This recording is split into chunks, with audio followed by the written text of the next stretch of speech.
Então vamos ler nesse momento o Salmo 78, a primeira estrofe, a segunda, a terceira e a quarta.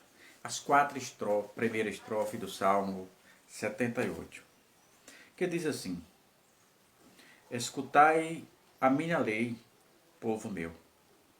Inclinai os ouvidos às palavras da minha boca. Abrirei a boca numa parábola.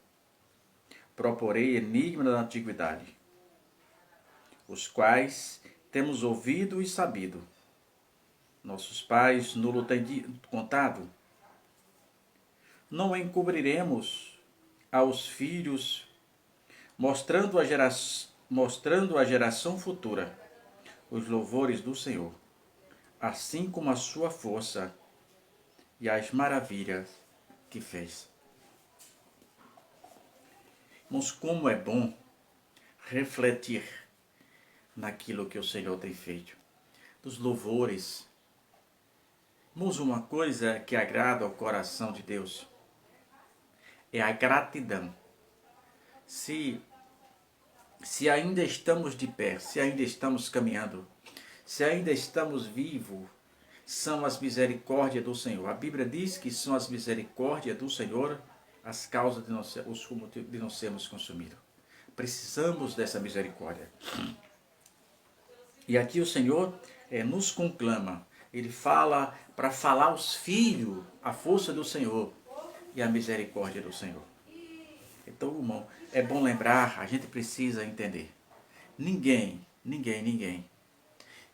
conseguiria ficar de pé se não fosse pelas misericórdias do Senhor. Então nós temos motivo de sobra, temos motivo para estar glorificando o Senhor que foi, que é e será sempre o Senhor de todas as coisas. Só Ele pode todas as coisas. As pessoas vivem assombradas. Agora, com o Covid-19, todo mundo vive assombrado. As pessoas se entrincheiraram nas suas casas. Pessoas que não tinham tempo, cantores que passavam meses e meses viajando. Não tinha tempo para ficar em casa com seus filhos, com seu pai velhinho, com sua mãe. Agora, tem o tempo de sobra e muitas vezes não pode visitar. Antigamente, eles não visitavam os pais porque não tinha tempo. Hoje ele tem o tempo, mas não pode visitar os pais. As pessoas estão se preocupando com o Covid-19 e é necessário que se preocupe. Mas o maior evento está para acontecer. O maior evento que está para acontecer na história da humanidade é a vinda do Senhor e Salvador Jesus Cristo. E isso não adianta alguém dizer eu não creio nisso. A minha crença e a tua crença não interferem nada nos desígnios do Senhor Jesus. Se assim fossem a não crença dos antediluvianos, teria impedido o dilúvio ao destruir a raça humana. Jesus disse que voltaria e nós cremos nessa promessa. Mas ele também disse que seria o pior dia para a raça humana. Ele disse que nunca houve um dia tão terrível antes nem depois haverá quanto aquele dia. Então o dia da vinda de Cristo será de grande alegria para aqueles que foram trasladados, arrebatados pelo Senhor. Mas um dia de tormenta para aqueles que perceberam, que brincaram e ficaram naquele dia. Será um dia em que realmente a truculência se apoderar de toda a raça humana, com um único ditador. É um único, ele será único para todos os 196 nações reconhecidas. Nós temos hoje no mundo 196 nações reconhecidas. Então, para todas essas nações, nós temos um só ditador. Imagine você que dia terrível. Aquela mulher que ama o seu filho, ela nunca acreditou na palavra de Deus. Ela nunca creu que Jesus voltaria. Está brincando com seu filho numa rede, numa praça, e de repente o seu filho vai sumir.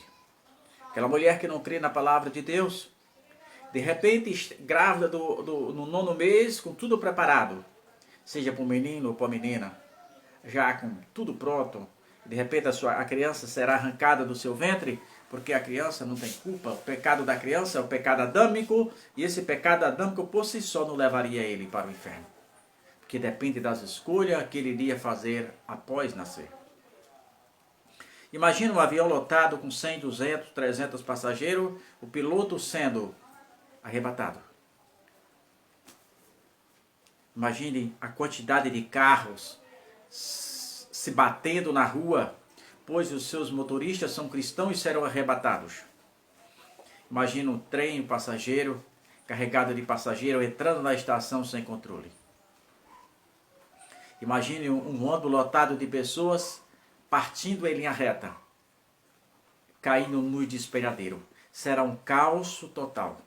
Não há na história antes, nunca houve nem haverá depois. Foi assim que Jesus disse. Será o dia mais terrível para a história. Poucas serão as explicações e logo serão abafadas. Alguém desviado irá dizer que realmente Jesus voltou, mas será logo preso, torturado e até morto para que não se espalhe essa notícia.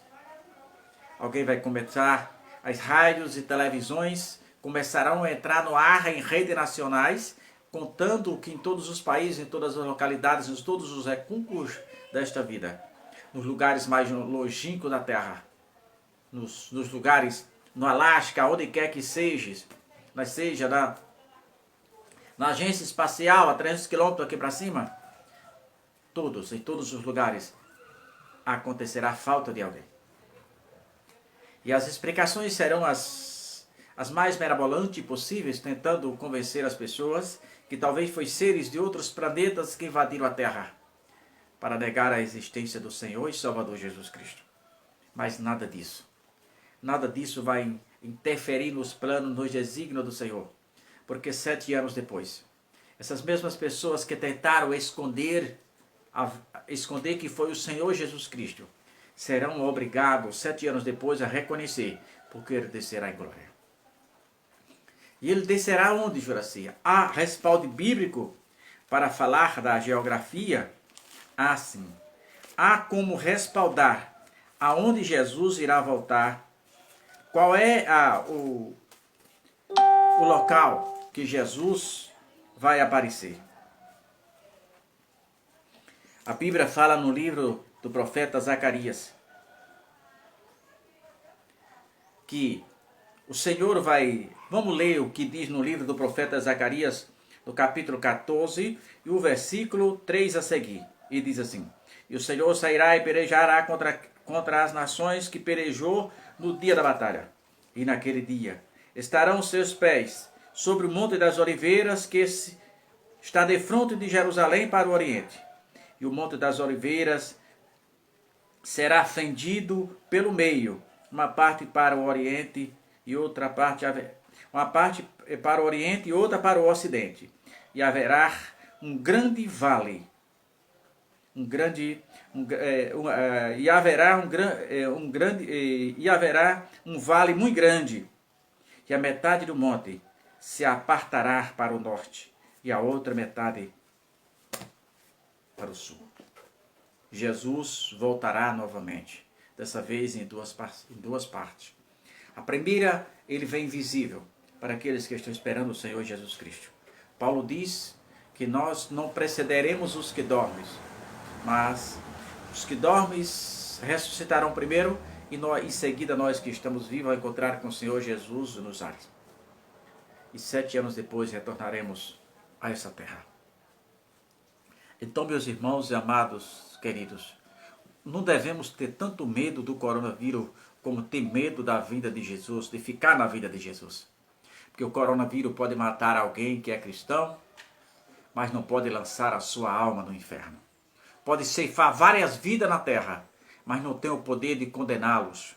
Mas aqueles que ficarem na vinda de Cristo, poucos terão chance de salvação. Porque a salvação que haverá custará um preço muito alto. Vai haver salvação no período da grande tribulação? É óbvio que vai. São muitas pessoas que vão se salvar no período da grande tribulação. Mas, Juraci, há respaldo bíblico? Há respaldo bíblico. Abra sua Bíblia no livro do Apocalipse, precisamente no capítulo 20. Abra a sua Bíblia no livro do Apocalipse, no capítulo 20, versículo 4, que diz: E vi tronos, e assentaram-se sobre eles aquele a quem foi dado o poder de julgar. E vi as almas daqueles que foram degolados pelo testemunho de Jesus e pela palavra de Deus, e que não adoraram a besta, nem a sua imagem, e não receberam o sinal na testa e nem na mão, e viveram e reinaram com Cristo por 1000 anos. Então, o livro de Apocalipse é o único versículo da Bíblia, o único, que prova que há muita salvação no período da grande tribulação, sendo que vai custar a cabeça daqueles que rejeitarem o sinal da besta. Então, nossas portas ainda estão abertas. Ainda há esperança para você. Você que conhece a palavra de Deus, você que sabe que Jesus, no fundo, você sabe que Jesus um dia voltará. Prepara-te para encontrar-se com o Senhor, porque amanhã pode ser tarde demais. Bom dia, uma boa tarde na direção do Senhor.